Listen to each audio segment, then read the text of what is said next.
Hello friends, welcome to தோட்டம் சமையல். நம்ம இன்றைக்கி ஆப்பிள் ஜாம் எப்படி செய்கிறதுன்னு பார்க்கலாம். அதுக்கு நான் இங்கே 1 கிலோ ஆப்பிள் எடுத்திருக்கேன்.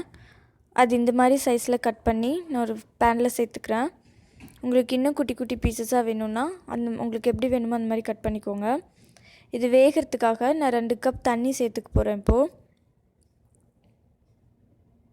நீங்கள் ஆப்பிள் தான்ட்டு இல்லை, வேறு எந்த ஃப்ரூட்ஸ் வேணாலும் நீங்கள் எடுத்துக்கலாம். சேர்த்ததுக்கப்புறம் ஒரு வாட்டி சும்மா கலந்து விட்டுட்டு இதை மூடி வச்சுருங்க, நல்லா வேகிற வரைக்கும்.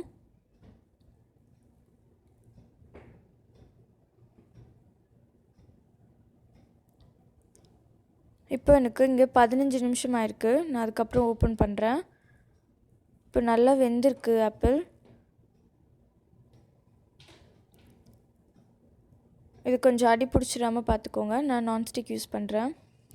இது இந்த மாதிரி கட் பண்ணிங்கன்னா நல்லா கட் ஆகணும். அப்போ நல்லா வெந்துருச்சுன்னு அர்த்தம். இப்போ இதை நம்ம நல்லா அரைச்சி எடுத்துக்கலாம். இது நீங்கள் அப்படியே கூட பேனில் சேர்த்துக்கலாம், இல்லைன்னா ஃபில்ட்ரு பண்ணி சேர்த்துக்கலாம். உங்களுக்கு கொஞ்சம் பீசஸ் கடிப்படணும் அப்படின்றப்போ நீங்கள் அப்படியே சேர்த்துக்கோங்க, இல்லைன்னா ஃபில்ட்ரு பண்ணி சேர்த்துக்கோங்க.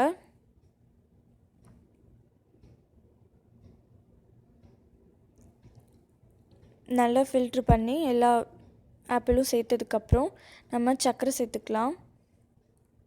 நான் இங்கே 1 கிலோ ஆப்பிளுக்கு 1/2 கிலோ சர்க்கரை எடுக்கணும்.